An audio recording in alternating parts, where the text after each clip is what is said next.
Good morning मेरे प्यारे भाई, मेरे प्यारे दोस्त। आज हम लोग उप सहसंयोजक यौगिकों का आईयूपीएसी नामकरण करना सीखेंगे, जो कि बोर्ड एग्जाम के लिए बहुत ही महत्वपूर्ण है। तो आइए देखते हैं। जैसे K4 FeCN6 CuNH3 4SO4 PTEN2Cl2 NiCO4 आदि। ये सब हैं उप सहसंयोजक यौगिक। इन्हें संकुल यौगिक या संकर यौगिक के नाम से भी जानते हैं। संकुल यौगिक या संकर यौगिक के नाम से भी जाना जाता है। संयोजक यौगिकों का आईयूपीएसी नामकरण करने से पहले इनके पार्ट के बारे में जान लेते हैं कि K4 FeCN6, यहाँ पर CuNH3 4SO4 ये सब क्या है। PTEN2Cl2 क्या है, बड़े ब्रैकेट को क्या कहते हैं। तो आइए देखते हैं इसको क्या कहा जाता है। K4 यानी कि बड़े ब्रैकेट के बाहर जो होता है उसे क्या कहते हैं। इसे कहते हैं आयनिक परिसर। इसे कहते हैं आयनिक परिसर। और बड़े ब्रैकेट को कहते हैं उप सहसंयोजक परिसर। बड़े ब्रैकेट के बाहर चाहे बाईं तरफ हो, बड़े ब्रैकेट के बाहर चाहे दाहिने तरफ हो, तो जो बाहर है उसे कहेंगे आयनिक परिसर। ये है आयनिक परिसर, इसमें ये है आयनिक परिसर। और बड़े ब्रैकेट को कहते हैं उप सहसंयोजक परिसर। इसमें ये है उप सहसंयोजक परिसर और इसमें है उप सहसंयोजक परिसर। इसमें कुछ बाहर नहीं है, इसमें न इधर बाहर है और न ही इधर बाहर है। तो परिसर जो होता है, उप सहसंयोजक परिसर जो होता है वो 3 प्रकार का होता है। तो आइए देखें कौन कौन। जैसे इसमें देखिए K4 FeCN6 जब ये ब्रेक होगा तो बड़े ब्रैकेट के बाहर अगर बाईं तरफ कोई एटम यानी कि परमाणु है तो ये होगा धनात्मक, और बड़ा ब्रैकेट जो होगा वो होगा ऋणात्मक। तो जो K4 है उसको लिखेंगे K प्लस, क्योंकि पोटेशियम एक धनावेश होता है और यहाँ पर 4 बार है तो यहाँ पर लिखेंगे 4। फिर प्लस FeCN6, और अगर ये 4 बार प्लस है तो ये 4 बार माइनस होगा। तो यहाँ पर देख रहे हैं जो ये परिसर आपको मिला, उप सहसंयोजक जो परिसर मिला, ये कैसा है, ऋणात्मक है। तो इसे लिखेंगे ऋणावेशित संकुल आयन। इसे लिखेंगे ऋणावेशित संकुल आयन। और इसको देखिए CuNH3 4SO4, इसको लिखेंगे CuNH3 4। अब देखिए बड़े ब्रैकेट के अगर दाहिने तरफ है तो दाहिने तरफ जो बाहर है वो होगा माइनस और बड़े ब्रैकेट वाला हो जाएगा प्लस, क्योंकि जो उप सहसंयोजक यौगिक को लिखा जाता है पहले प्लस लिखा जाता है फिर माइनस लिखा जाता है। तो इसमें क्लियर है कि पहले प्लस होगा फिर माइनस होगा। तो इसमें भी ये मालूम है कि पहले क्या होगा, प्लस होगा फिर माइनस होगा। तो ये बड़ा ब्रैकेट क्या हो जाएगा, प्लस, और ये होगा माइनस। तो लिखेंगे इस पर प्लस लिखेंगे, लेकिन कैसे पता चलेगा कि इस पर कितना प्लस है, 2 प्लस है, 3 प्लस है, 4 प्लस है। तो SO4 को जानते हैं कि SO4 जो होता है सल्फेट है और सल्फेट पर होता है 2 माइनस। तो इसलिए लगाएंगे इस पर 2 प्लस, क्योंकि ये माइनस है तो ये प्लस होगा। तो ये हो जाएगा प्लस और ये हो जाएगा माइनस, SO4 डबल माइनस, या SO2 लिखकर एक माइनस लगा देंगे तो ये भी हो जाएगा 2 माइनस। तो यहाँ देख रहे हैं जो परिसर आपको मिला, उप सहसंयोजक परिसर जो मिला वो कैसा है, धन आवेशित है, और यहाँ पर जो था वो ऋण आवेशित था। तो ये धन आवेशित है तो इसको लिखेंगे धनावेशित, धनावेशित संकुल, और प्लस माइनस लगा है इसलिए आयन। तो यहाँ पर आपको मिल गए दो प्रकार के उप सहसंयोजक परिसर। कौन कौन परिसर, ऋणावेशित संकुल आयन और धनावेशित संकुल आयन, लेकिन 3 होता है। और तीसरा कौन है, तीसरा ये होगा, इस पर क्या है माइनस है, इस पर प्लस है। तीसरा वो होगा जिस पर कोई साइन नहीं होगा, यानी कि कोई आवेश नहीं होगा, यानी कि उदासीन होगा। जैसे यहाँ पर देख सकते हैं, यहाँ पर लिखा गया है, तो यहाँ पर हम लिख सकते हैं कि जो PtEn2Cl2 जो ये है उदासीन संकुल आयन। नो, गलत, क्योंकि ये इस पर कोई आवेश नहीं है, तो इससे क्या लिखेंगे, उदासीन संकुल यौगिक, क्योंकि ये क्या है उदासीन, इस पर कोई चार्ज नहीं है, इसलिए क्या है उदासीन संकुल यौगिक है। तो यहाँ पर जो आयने, यहाँ पर जो उप सहसंयोजक परिसर है, उप सहसंयोजक परिसर कुल 3 प्रकार के आपको मिल गए। कौन कौन, ऋणावेशित संकुल आयन, धनावेशित संकुल आयन और उदासीन संकुल यौगिक। तो अब हम पढ़ेंगे उप सहसंयोजक परिसर के अंदर और क्या क्या पार्ट है। तो आइए देखते हैं कि उप सहसंयोजक परिसर के अंदर और कौन कौन पार्ट हैं। इसको इरेज कर रहे हैं।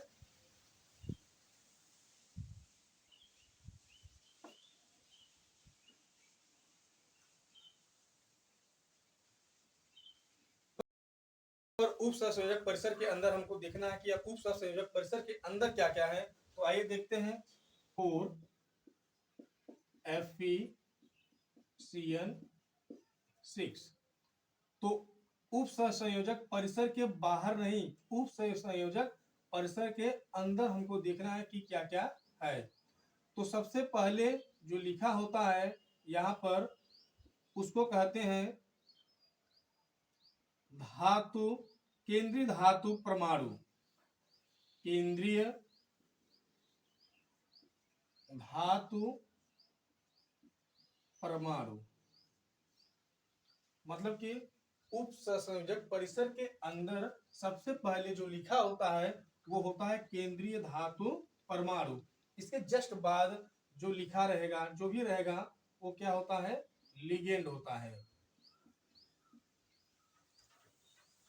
तो यहाँ पर देखिए लिगेंड आ गया।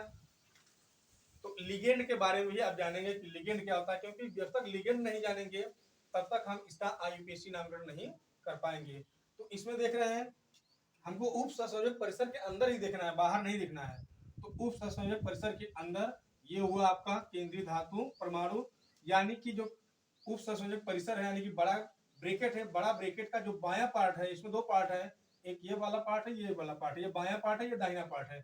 तो बायां पार्ट के जस्ट बगल में जो लिखा है वही क्या होता है, केंद्रीय धातु परमाणु होता है। इसके बाद जो भी रहेगा वो सभी क्या होंगे, लिगेंड होंगे, चाहे 1 हो, 2 हो, 4 हो, चाहे जितने भी हो, सभी क्या होते हैं, लिगेंड होते हैं।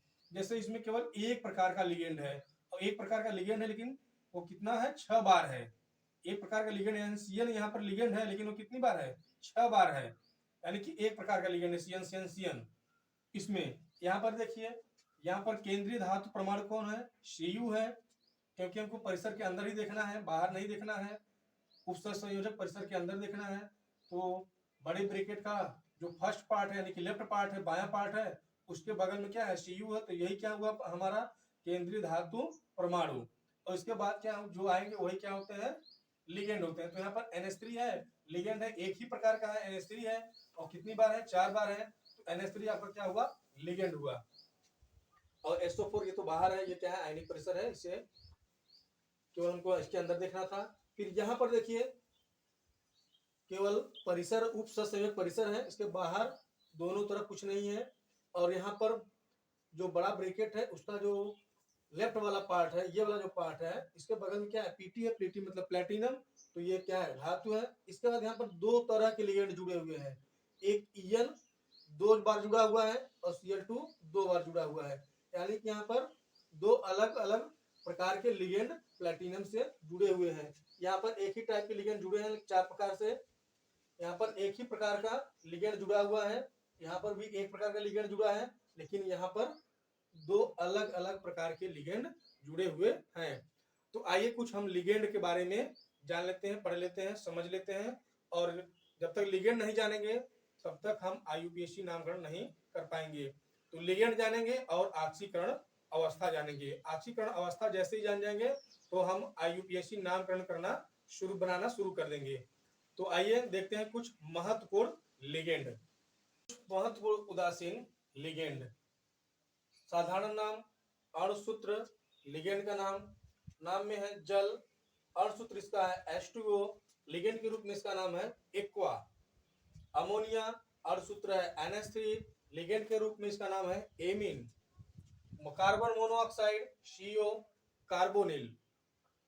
एथिलीन डाइएमीन, अणुसूत्र इसका है NH2, CH2 NH2, लिगेंड के रूप में इसका नाम होगा एथिलीन डाइएमीन।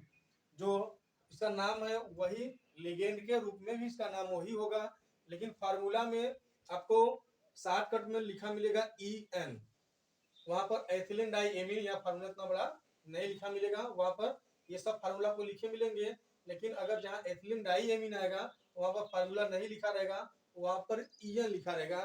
तो EN से समझ जाएंगे कि इसका मतलब है एथिलीन डाइएमीन।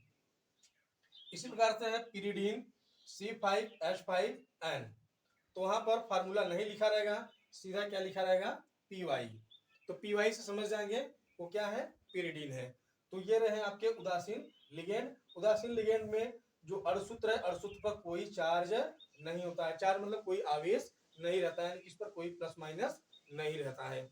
अब इसके बाद आएगा धनात्मक लिगेंड। कुछ महत्वपूर्ण धनावेशित लिगेंड।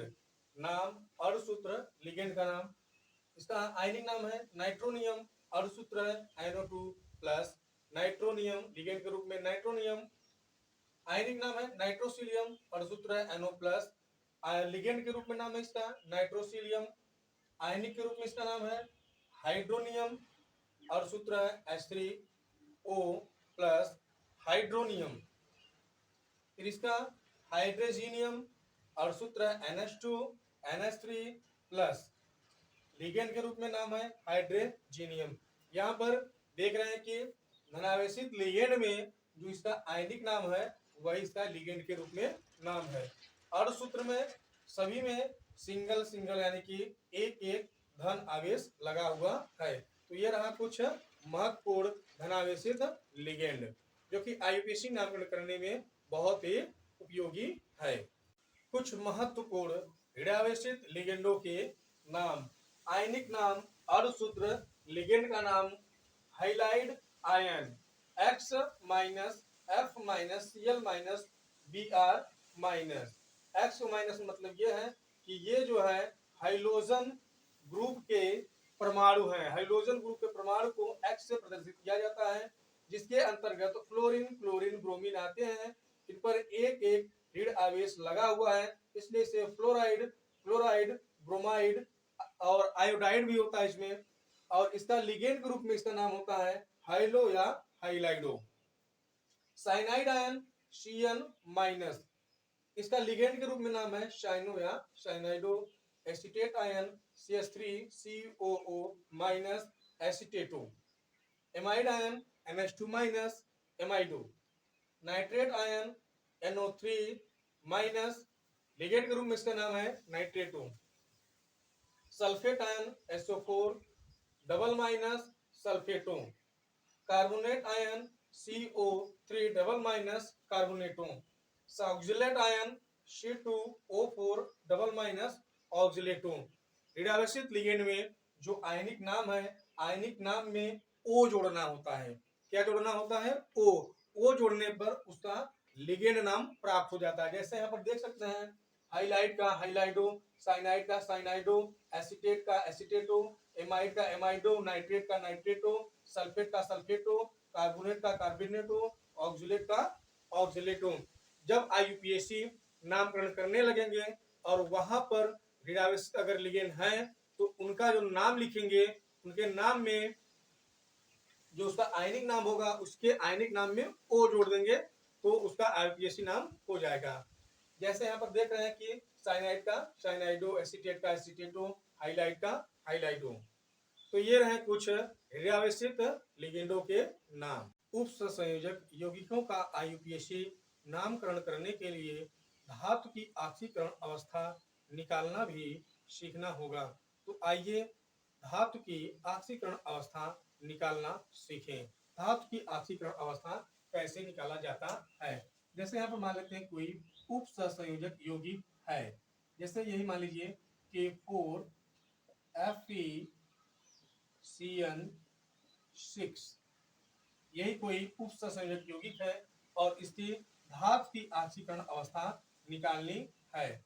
तो सबसे पहले क्या करते हैं, लिखेंगे बराबर, पहले लिख लेंगे बराबर। अब देखेंगे कि ब्रैकेट के ऊपर यहाँ पर कुछ लिखा है कि नहीं, जैसे यहाँ पर प्लस माइनस लिखा रहेगा या कुछ नहीं लिखा रहेगा। अगर कुछ नहीं लिखा है तो लगाएंगे 0। इसके बाद यहाँ से बाईं तरफ से स्टार्ट करेंगे लिखना। जैसे यहाँ पर के है तो के कितनी बार है, 4 बार, तो यहाँ लिखेंगे 4 और लगाएंगे गुणा का निशान।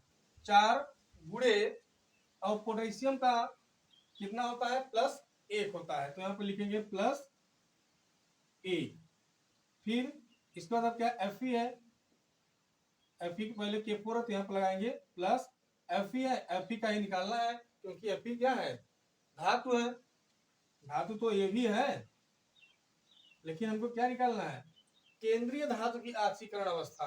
तो केंद्रीय धातु कौन है, Fe है, तो लिखेंगे X, इसका X मान लेंगे और यहाँ लिखेंगे फिर प्लस। इसके बाद क्या है, Cn है, लेकिन कितनी बार है, 6 बार, तो यहाँ लिखेंगे 6 गुणे Cn का होता है -1। Cn क्या है, लिगेंड है, जबकि लिगेंड हम अभी पढ़ चुके हैं, लिगेंड में देख चुके हैं कि लिगेंड कितने प्रकार का होता है, 3 प्रकार का है आवेशों के आधार पर। कौन कौन, धनावेशित लिगेंड, ऋणावेशित लिगेंड और उदासीन लिगेंड। तो Cn जो है हमारा ऋण आवेशित लिगेंड के अंतर्गत आता है और इस पर -1 चार्ज होता है। तो इसको हम क्या करेंगे, सॉल्व कर लेंगे। 4 का पहाड़ा 1 में पढ़ेंगे तो 4 1 जा, यानी कि 4 1 का 4 प्लस x, 6 गुणा 1 माइनस चिन्ह में करेंगे तो -6 बराबर 0। 6 और 4 को जब जोड़ेंगे, ये प्लस है ये माइनस है, तो कितना आएगा, x -2 बराबर 0, क्योंकि माइनस संख्या है, ये प्लस है, तो 6 और 4 क्या होगा, -2।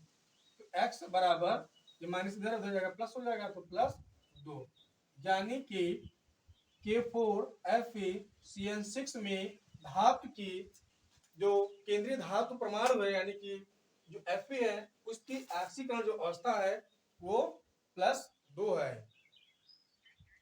इसके बाद और भी हम उप सहसंयोजक यौगिकों के धातु की ऑक्सीकरण अवस्था निकाल सकते हैं। जैसे CuNH3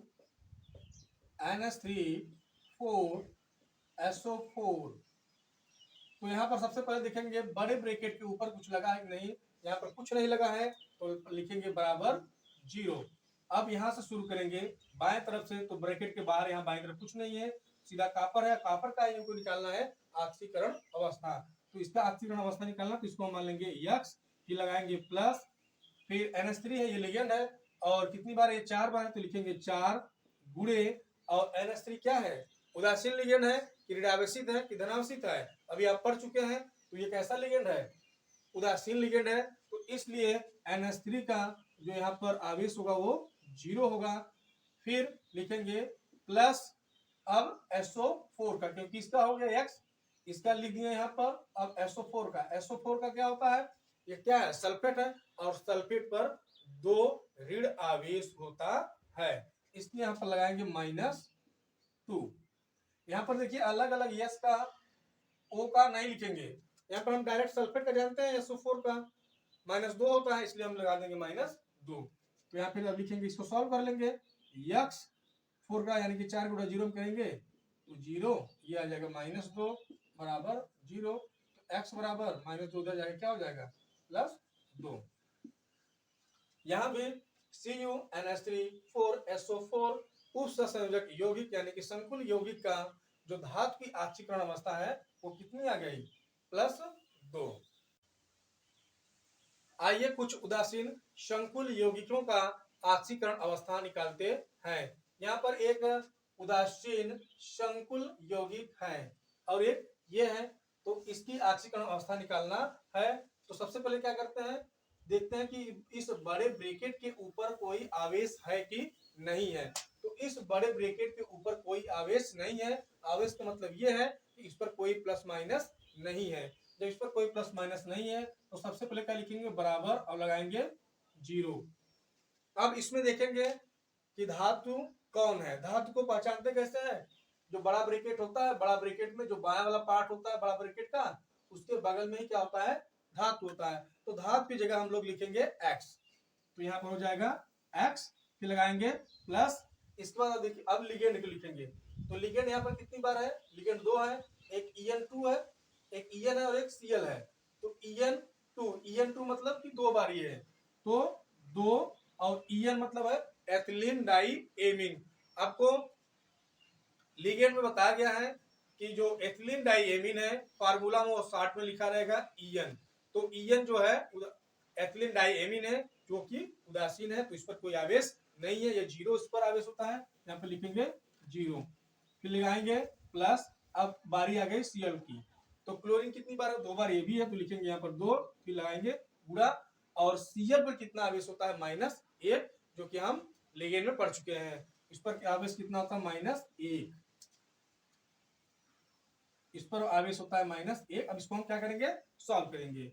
यक्स और इसका हो जाएगा 0, तो 0 अब यहाँ लिखेंगे नहीं। तो 2 1 2, लेकिन ये माइनस से ये प्लस हो तो यहाँ पर आ जाएगा -2 बराबर 0। अब x बराबर इधर माइनस हो जाएगा तो प्लस हो जाएगा। तो यानी कि इसमें प्लेटिनम की आक्सीकरण अवस्था जो है वो है +2। और अब हम लोग इसमें निकालेंगे धातु की आक्सीकरण अवस्था। तो यहाँ भी वही बस काम करेंगे, जो काम यहाँ किए हैं वही काम यहाँ भी करेंगे। देखेंगे कि बड़े ब्रैकेट के ऊपर कोई आवेश है कि नहीं है। कोई आवेश नहीं है तो यहाँ क्या लिखेंगे, 0। कोई आवेश नहीं है तो 0 लिखेंगे। और इसके बाद बड़े ब्रैकेट के दूसरा जो पार्ट है, बाईं तरफ वाला जो पार्ट है, उसके बगल में क्या है, केंद्रीय धातु है। तो केंद्रीय धातु का ही हमको आक्सीकरण अवस्था निकालना है। तो उसकी जगह हम लोग क्या लिखेंगे, x लिखेंगे, लगाएंगे प्लस। इसको दिया क्या, लिगेंड है, लिगेंड कितनी बार है, 4 बार है, तो लिखेंगे 4 गुणे। ये यहाँ पर CO है, CO मतलब कार्बोनिल। CO मतलब यहाँ पर है कार्बोनिल। अगर CO अगर यहाँ पर लिखा होता तो कोबाल्ट हो जाता, क्योंकि केंद्रीय धातु जो होता है वो CO लिखा होता है, तो कैपिटल C होता है, स्मॉल इससे छोटा सा O होता है, वो होता है कोबाल्ट। लेकिन यहाँ पे ये कोबाल्ट नहीं समझेंगे, ये कार्बोनिल, क्योंकि यहाँ कैपिटल C है, कैपिटल O है, तो ये है कार्बोनिल।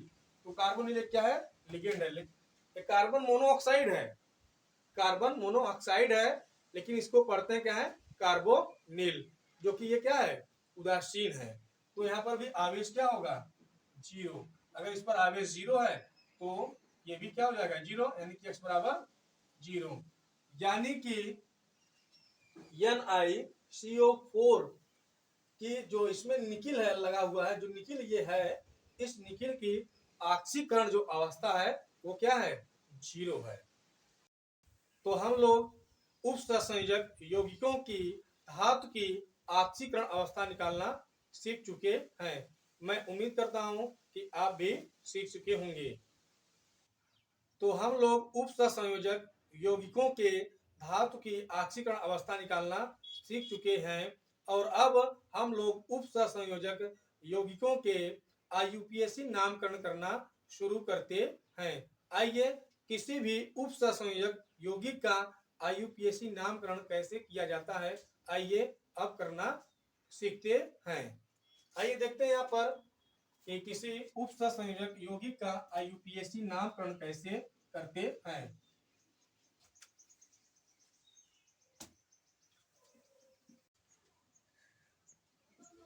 K4FeCN6। इस उप संयोजक यौगिक का IUPAC नामकरण करना है। तो आइए इस यौगिक का IUPAC नामकरण करते हैं। तो देखिए सबसे पहले किसका नाम लिखेंगे? पोटेशियम। इसका नाम लिखेंगे पोटेशियम। इसका नाम क्यों लिखे हैं? सबसे पहले क्योंकि नियम के अनुसार बड़े ब्रैकेट के पहले यानी कि बड़े ब्रैकेट के बाईं तरफ जो परमाणु होता है सबसे पहले उसका नाम लिखते हैं। फिर उसके बाद बड़े ब्रैकेट के अंदर लिगेंड का नाम लिखते हैं। तो बड़े ब्रैकेट के अंदर लिगेंड कौन सा है? Cl लिगेंड है। और कितनी बार है? 6 बार है। तो यहाँ लगाएंगे हेक्सा। और अब आप पूछेंगे यहाँ पर हेक्सा लगाए, यहाँ पर टेट्रा क्यों लगाए? क्योंकि यहाँ पर 4 बार है तो टेट्रा क्यों लगा? क्योंकि नियम में यह है कि बड़े ब्रैकेट के बाहर यहाँ पर इसे पोटेशियम K2, K4, K3 या N2, Na2, Na3 या जो भी हो, जितनी बार रहेगा उससे कोई मतलब नहीं है। क्योंकि नियम के अनुसार यहाँ पर केवल आपको उसका नाम लिखना होगा। यहाँ पर डाई, 2 के लिए डाई, 3 के लिए ट्राई, 4 के लिए टेट्रा, ये सब नहीं लिखना है। तो सीधा सीधा इसका नाम लिखना है। ब्रैकेट के बाहर चाहे बाएं तरफ हो चाहे दाहिनी तरफ हो, ब्रैकेट के बाहर चाहे बाएं तरफ हो चाहे दाहिने तरफ हो, सीधा उसका नाम लिखना होता है। और उसके लिए डाई, ट्राई, टेट्रा ये सब इत्यादि ये सब नहीं लगाते हैं, केवल उसका सीधा सीधा नाम लिखते हैं। बड़े ब्रैकेट के अगर बाईं तरफ है तो सबसे पहले उसका नाम लिखेंगे, और बड़े ब्रैकेट के दाहिने तरफ है तो उसका सबसे बाद में यानी कि अंत में नाम लिखते हैं। तो यहाँ पर हो गया पोटेशियम और लिगेंड का नाम हुआ हेक्सा। लिगेंड के लिए ये 6 बार है तो यहाँ पर हुआ हेक्सा। और Cn क्या है? साइनो है। तो साइनो लिखिए या साइनाइडो लिखिए। यहाँ पर हम साइनो लिख रहे हैं, साइनो। फिर यहाँ पर लिगेंड का नाम लिखने के बाद अब धातु का नाम लिखेंगे, जो केंद्रीय धातु है। तो केंद्रीय धातु का है Fe है। Fe के लिए लिखेंगे फेरट। और इसकी ऑक्सीकरण अवस्था लिखेंगे। इसकी ऑक्सीकरण अवस्था कितनी होगी? 2। और उसको छोटे कोष्ठक में रोमन अंक में लिखेंगे। तो इस यौगिक का IUPAC नाम हो गया पोटेशियम हेक्सासाइनोफेरेट सेकेंड। यहाँ पर एक बात और ध्यान देना है कि यहाँ पर जो केंद्रीय धातु है उसका नाम फेरेट क्यों लिखा गया है? क्यों? क्योंकि यहाँ पर देखिए जो आपका बड़ा ब्रैकेट है वो है ऋणात्मक यानी कि निगेटिव, और पोटेशियम ये K4 क्या है? ये पॉजिटिव है। क्योंकि जो यौगिक होते हैं पहले पॉजिटिव लिखा जाता है कि धनात्मक लिखा जाता है, इसके बाद ऋणात्मक लिखा जाता है। तो अगर नियम के अनुसार अगर आपका बड़ा ब्रैकेट ऋणात्मक है यानी कि ऋण आवेशित संकुल आयन है, तो केंद्रीय धातु का जो नाम होता है उसके नाम में ट जोड़ देते हैं। उसका जो नाम रहेगा ट जोड़ देंगे। जैसे अर्जेंटम, चांदी मतलब अर्जेंटम, अर्जेंटम में अर्जेंटम का नाम लिखेंगे अर्जेंटेड। निकिल का लिखेंगे निकलेट। प्लेटिनम का लिखेंगे प्लेटिनेट। मतलब कि उसके नाम में ट जोड़ देंगे। अब दूसरा उपसंयोजक यौगिक लेते हैं और उसका नामकरण करते हैं। जैसे देखिए Ag NH3 2Cl। यहाँ पर देख रहे हैं कि जो उपसंयोजक यौगिक है इसमें बड़े ब्रैकेट के बाहर क्लोरीन आया है। इस उपसंयोजक यौगिक में बड़े ब्रैकेट के बाहर क्लोरीन है। अगर बड़े ब्रैकेट के दाहिने तरफ, बाहर मतलब दाहिने तरफ, अगर इसमें देखिए बड़े ब्रैकेट के बाईं तरफ यानी कि पहले बाईं तरफ है तो इसका नाम पहले लिखा गया है। और बड़े ब्रैकेट के बाहर अगर दाहिने तरफ है तो इसका नाम सबसे बाद में लिखेंगे यानी कि अंत में लिखेंगे। तो अब इसका नाम कैसे लिखेंगे? सबसे पहले इसका नाम में लिखेंगे लिगेंड का नाम। तो लिगेंड है यहाँ पर NH3 और कितनी बार है? 2 बार है तो 2 के लिए डाई, डाई। और NH3 यहाँ पर लिगेंड है तो NH3 का नाम लिगेंड के रूप में होता है NH3 का नाम एमीन, डाई एमीन। Ag का नाम लिखेंगे सिल्वर, क्या लिखेंगे? सिल्वर। और यहाँ पर इसका ऑक्सीकरण अवस्था कितनी है? 1। इसके बाद अब क्लोरीन का नाम लिखेंगे क्लोराइड। क्योंकि यहाँ पर क्लोरीन आयन है तो क्लोराइड होगा, क्योंकि जब ये ब्रेक होगा तो ये बड़ा ब्रैकेट प्लस और Cl माइनस, इसलिए ये क्लोराइड, और ये जो है डाई एमीन सिल्वर, और इसकी ऑक्सीकरण अवस्था फर्स्ट है। तो यहाँ पर आप पूछ सकते हैं कि इसका नाम जैसे अर्जेंट सिल्वर है, मतलब इसका नाम सिल्वर है और इसको अर्जेंटम भी कहते हैं, और अर्जेंटेड क्यों नहीं हुआ, मतलब इसमें ट क्यों नहीं जुड़ा, क्योंकि आपको बताया गया है जो नियम है, नियम के अनुसार यह है कि केवल जो बड़ा ब्रैकेट है अगर वो ऋणात्मक होगा, बड़ा ब्रैकेट ऋणात्मक होगा, तभी धातु के नाम में ट जोड़ा जाएगा। यहाँ पर देख रहे हैं ये ऋणात्मक ये है, क्लोरीन ऋणात्मक है और बड़ा ब्रैकेट धनात्मक है, तो धनात्मक के लिए नाम में कोई परिवर्तन नहीं होगा। यदि बड़ा ब्रैकेट धनात्मक है तो उसके केंद्रीय धातु परमाणु के नाम में कोई परिवर्तन नहीं होगा, जो उसका नाम है वही नाम लिखेंगे।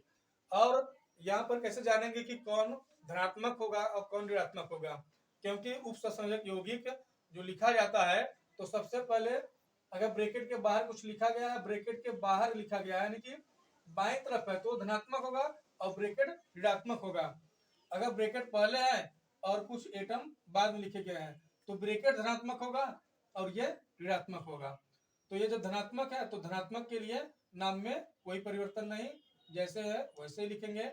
और अब दूसरा यानी कि उप सहसंयोजक यौगिक देखेंगे या संकुल यौगिक देखेंगे, जो ये है NiCO4। अब इस यौगिक का IUPAC नामकरण करेंगे।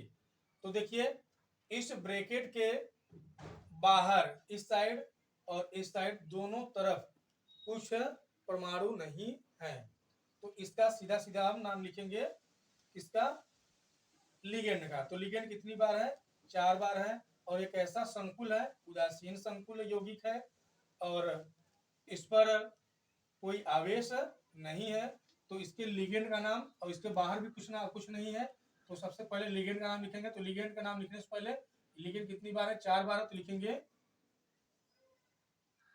टेट्रा। और CO क्या है, कार्बोनिल है। CO क्या है, कार्बोनिल है। CO मतलब कोबाल्ट मत समझिए, CO का मतलब है कार्बन मोनोऑक्साइड। तो टेट्रा, और लिगेंड ग्रुप में इसका नाम होगा tetra carbonyl, tetra carbonyl nickel, tetra carbonyl nickel, और इसकी ऑक्सीकरण संख्या कितनी है, 0।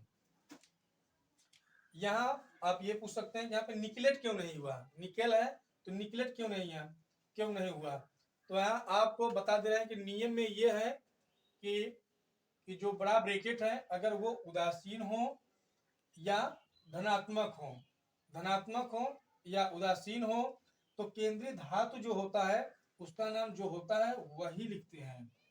यदि बड़ा ब्रैकेट जो है वो अगर ऋणात्मक है तो उसका जो केंद्रीय धातु है उसके नाम में ट जोड़ देते हैं। यही आपका IUPAC नामकरण करने की नियम्स हैं। आइए इन यौगिकों का IUPAC नामकरण करते हैं।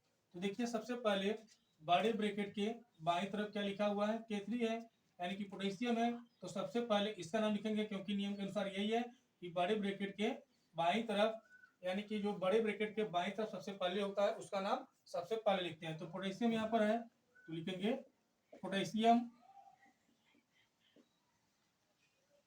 और 3 बार ये है तो इससे मतलब नहीं है क्योंकि डाई ट्राई टेट्रा ये सब तो लिखा नहीं जाता है। तो पोटेशियम अगर देखिए बड़े ब्रैकेट के बाईं तरफ है तो ये पॉजिटिव होगा और ये निगेटिव होगा यानी कि धनात्मक होगा, और आपका ब्रैकेट क्या होगा, ऋणात्मक होगा। तो इसका नाम आप ध्यान रखेंगे कि जो केंद्रीय धातु होगा उसका नाम बदल जाएगा। तो यहाँ पर Cn कितनी बार है, 6 बार, तो लिखेंगे हेक्सा, क्या लिखेंगे, हेक्सा लिखेंगे। और Cn है तो Cn के लिए क्या लिखते हैं, साइनो, और फिर वही फायरट, और फिर ऑक्सीकरण अवस्था, इसकी ऑक्सीकरण अवस्था कितनी होगी, 3 होगी। यहाँ पर रोमन अंक में 3 लिख देंगे। अब इसका देखिए CONH3 6Cl3, यहाँ पर Cl3 है लेकिन बड़े ब्रैकेट के दाहिने तरफ है, इसलिए इसका नाम सबसे अंत में लिखेंगे। अगर यह बाईं तरफ होता तो इसका नाम सबसे पहले लिखते हैं।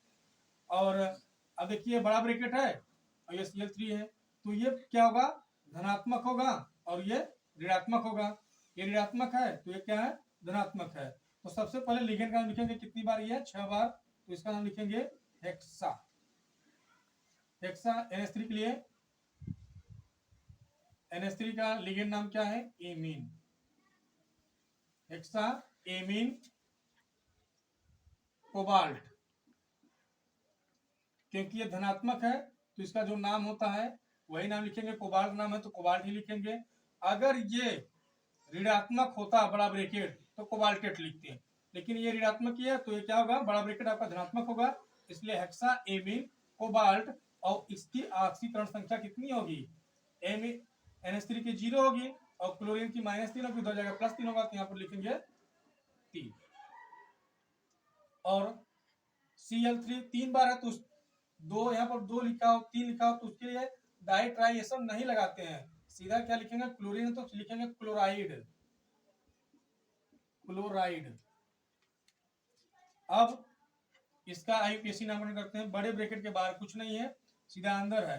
लेकिन यहाँ पर एक बात ध्यान देना है, यहाँ पर जो दो तरह के लिगेंड है, तो लिगेंड में किस लिगेंड का नाम पहले लिखेंगे, तो इसके लिए ABCD में जाते हैं। ABCD मतलब अल्फाबेट में, अल्फाबेट मतलब ABCD, जो अल्फाबेट, जैसे इसका इस लिगेंड नाम है एमीन, एमीन को लिखते हैं इंग्लिश में AMMINEC। और ये क्या, क्लोरीन यानी कि क्लोरो, इसका लिगेंड नाम क्या है, क्लोरो या क्लोरिडो। इसका लिगेंड नाम है क्लोरो या क्लोरिडो। तो अल्फाबेट में क्या आएगा, ए पहले आएगा, पहले सी, ए आएगा, इसलिए लिगेंड में पहले ये वाला लिगेंड का नाम लिखेंगे जो पहले आएगा, ए पहले आएगा तो इसका नाम, इस लिगेंड का नाम पहले लिखेंगे। तो यहाँ पे लिखेंगे, और एमीन पहले आएगा, एमीन, तो ये 3 बार तो लिखेंगे ट्राई, क्या लिखेंगे, ट्राई एमीन, ट्राई एमीन। अब इस लिगेंड नाम ट्राई, चाहे क्लोरो लिखिए और चाहे क्लोरिडो लिखिए, तो चलिए क्लोरो लिख रहे हैं, chloro, try amine, try chloro. अब यहाँ पर देखिए उदासीन है, यहाँ पर इस पर कोई प्लस माइनस नहीं लगा हुआ, न प्लस ही लगा है और न ही माइनस लगा है, ये क्या है, उदासीन है। तो उदासीन के लिए क्या लिखते हैं, जो आपका मेटल है यानी कि जो धातु है, जो नाम उसका है वही नाम लिखेंगे। यहाँ पर क्रोमियम है तो क्रोमियम ही लिखेंगे, क्रोमियम, क्रोमियम हो गया। Try amine, try chloro chromium. अब इसकी ऑक्सीकरण अवस्था लिखेंगे, तो यहाँ पर एमीन ये तो 0 हो जाएगा, ये इसका कितना होगा, -3, तो उधर जाएगा +3 यानी कि 3 होगा। ये आप निकाल के देख सकते हैं, ऑक्सीकरण अवस्था कैसे निकल जाता है, उस नियम से आप निकाल सकते हैं। अब इस यौगिक का IUPAC नामकरण करते हैं। यहाँ भी देखिए कि बड़े ब्रैकेट के बाहर यहाँ पर क्लोरीन है, तो सबसे पहले हम लिगेंड के नाम लिखेंगे। तो यहाँ भी लिगेंड 2 तरह के लिगेंड है, तो इन दोनों लिगेंडों में किस लिगेंड का नाम पहले लिखेंगे, तो H2O को बोलते हैं एक्वा। एक्वा जो लिखते हैं वो A से शुरू होता है, AQUA, तो ये है एक्वा, एक्वा है। और ये क्या है, क्लोरीन है, इसमें C आया, इसमें A आया, तो ये वाला पहले लिखा जाएगा। तो कितनी बार है, 4 बार है, तो लिखेंगे टेट्रा, टेट्रा। और H2O का लिगेंड नाम क्या है, एक्वा, टेट्रा एक्वा। और क्लोरीन कितनी बार है, 2 बार है, तो लिखेंगे डाई क्लोरो, क्लोरो या क्लोरिडो, तो टेट्रा एक्वा डाई क्लोरो। अब क्रोमियम, क्योंकि ये ऋणात्मक है तो ये धनात्मक है। आपको बताया गया है कि उदासीन और धनात्मक जो ब्रैकेट में रहेगा, मतलब ब्रैकेट, अगर आपका ब्रैकेट उदासीन है या धनात्मक है तो जो धातु होगा उसका नाम वही नाम रहेगा, नाम में परिवर्तन नहीं होगा। अगर आपका ब्रैकेट ऋणात्मक है तब उसका नाम, केंद्रीय धातु का नाम बदल जाएगा। तो यहाँ पर क्रोमियम है तो क्रोमियम ही लिखेंगे। क्रोमियम अब ऑक्सीकरण अवस्था रोमन अंक में लिखेंगे। तो H2O उदासीन होता है, इसकी 0 हो जाएगा, इसका 2, इसका -1, इसका -2, इसका -1, 3, यहाँ पे लिखेंगे 3। Tetra aqua die chloro chromium third. अब ये बचा, अब इसका नाम क्या लिखेंगे, क्लोराइड।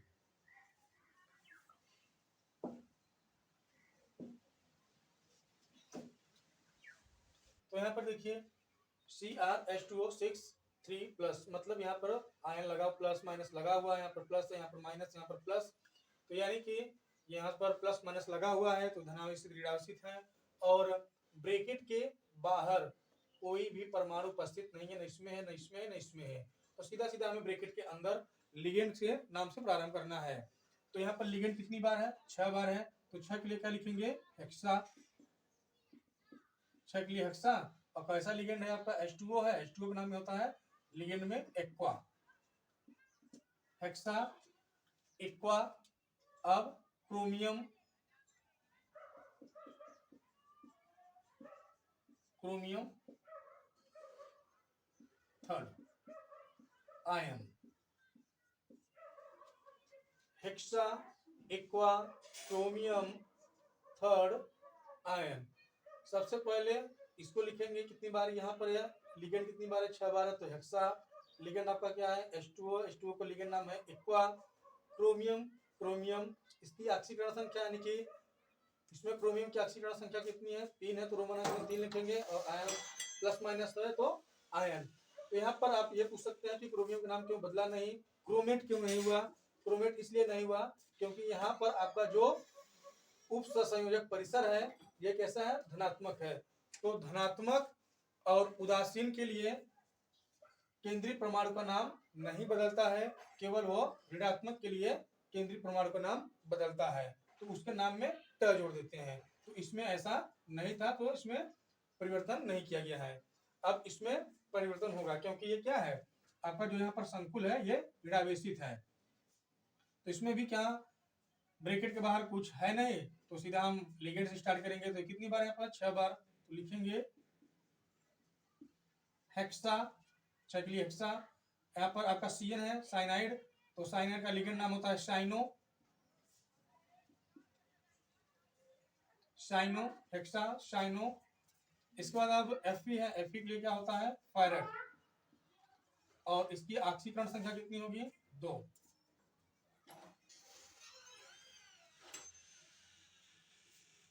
और आयन लगा देंगे। यहाँ पर ट क्यों हुआ, क्योंकि ये आपका जो यहाँ पर शंकुल आयन है ये ऋणावेशित है। ऋणावेशित के लिए यहाँ पर क्या होता है, केंद्रीय धातु जो होता है उसका नाम बदल जाता है, मतलब उसके नाम में ट लिख देते हैं। अब यहाँ पर देखिए, यहाँ पर आपका धनावेशित है तो इसके नाम में यहाँ पर जो सेंट्रल मेटल यानी कि केंद्रीय जो धातु होगा उसके नाम में कोई परिवर्तन नहीं होगा। तो यहाँ पर क्रोमियम जो है आपका केंद्रीय परमाणु है, क्लोरीन लिगेंड है, H2O लिगेंड है। यहाँ पर 2 तरह के लिगेंड है, एक क्लोरीन है, एक H2O है। H2O 5 बार है, तो दोनों लिगेंडों में किस लिगेंड का नाम पहले लिखेंगे, तो अल्फाबेट में चले जाते हैं। अल्फाबेट में H2O जो होता है इसका नाम है लिगेंड में एक्वा, ये एक्वा है, ये क्लोरो है। तो क्लोरो मतलब CHLORO क्लोरो। और एक्वा AQUA, तो ये A से स्टार्ट होता है, ये C से स्टार्ट होता है, इसलिए A वाला पहले लिखेंगे। तो यहाँ पर एक्वा, एक्वा का नाम पहले लिखेंगे। तो एक्वा कितनी बार है, 5 बार है, तो लिखेंगे पेंटा, पेंटा एक्वा। और क्लोरीन 1 बार है तो क्लोरो, पेंटा एक्वा क्लोरो। अब क्रोमियम, क्योंकि ये धनावेशित है इसका नाम परिवर्तन नहीं होगा, तो लिखेंगे क्रोमियम। और इसकी ऑक्सीकरण संख्या कितनी हो जाएगी,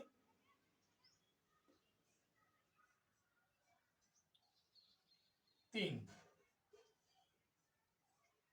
पेंटा aqua chloro chromium third ion.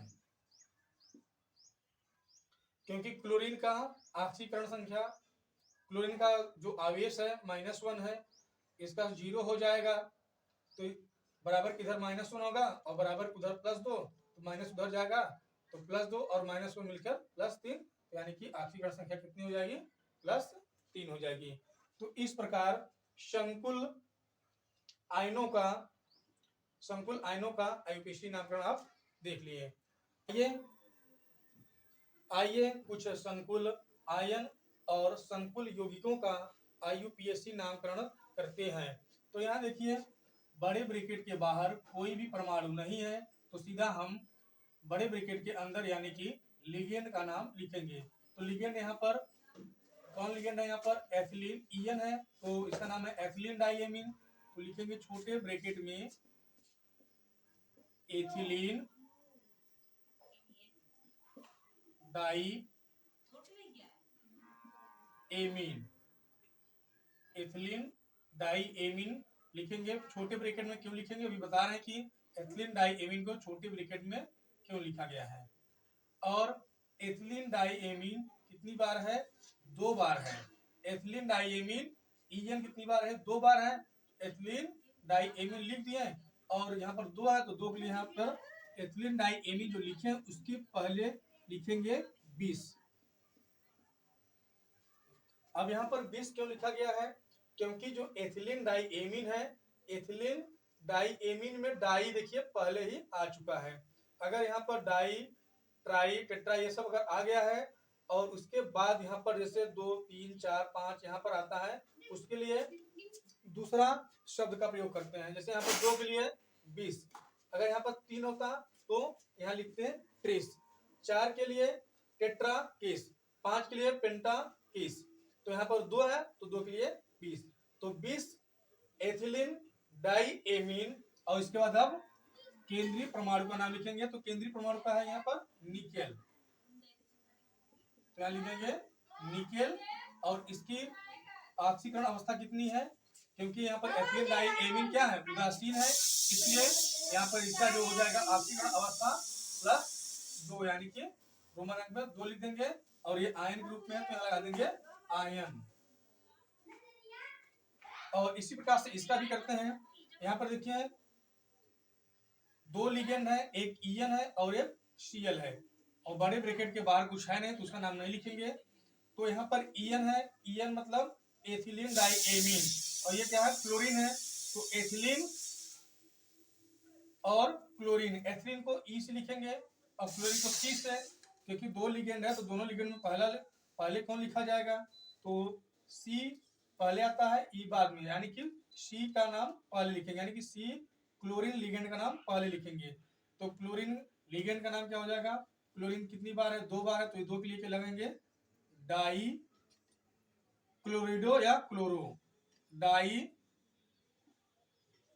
Chloro. इसके बाद एथिलीन डाइएमीन ब्रैकेट में लिखेंगे एथिलीन डाइएमीन,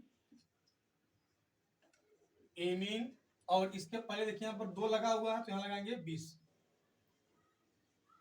तो इसका नाम हो जाएगा डाइक्लोरो 20 एथिलीन डाइएमीन। और यहाँ पर आपका ये कैसा संकुल है?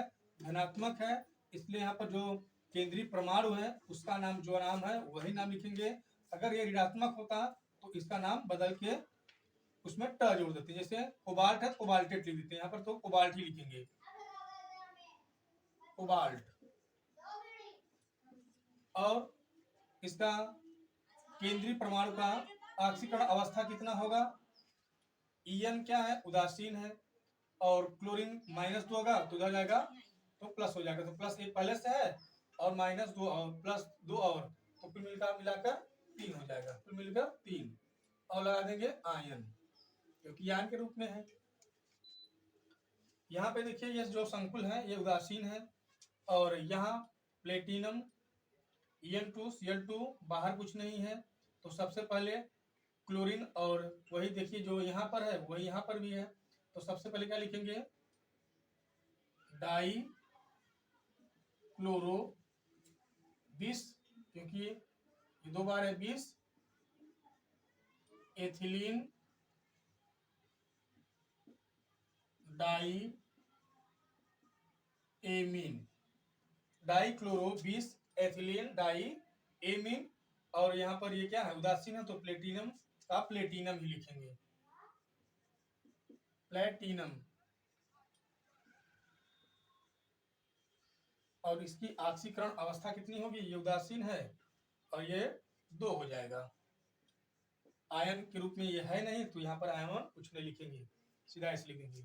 तो यहाँ पर देख रहे हैं कि अगर कोई लिगेंड ऐसा हो जिसमें डाई ट्राई टेट्रा अगर पहले से उसमें उपस्थित है और इसके अलावा वो उसमें डाई ट्राई टेट्रा लगा हुआ है, तो उसके लिए 20 2 के लिए 20 का प्रयोग करेंगे। अगर यहाँ पर 3 होता तो ट्रिस, जैसे यहाँ पर देखिए 2 है तो 20, अगर यहाँ पर 3 होता तो ट्रिस, अगर 4 होता तो टेट्राकिस, अगर यहाँ पर 5 होता तो पेंटाकिस। तो अब इस प्रकार से हम कुछ उप सहसंयोजक यौगिकों का IUPAC नाम करना सीख चुके हैं। और आइए अब हम प्रैक्टिस सेट को करते हैं।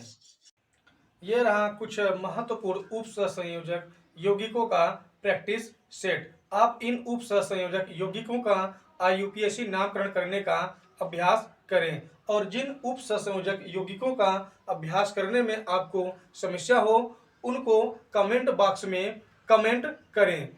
यदि आपको वीडियो पसंद आई हो तो वीडियो को लाइक, शेयर और सब्सक्राइब करें। जय हिंद।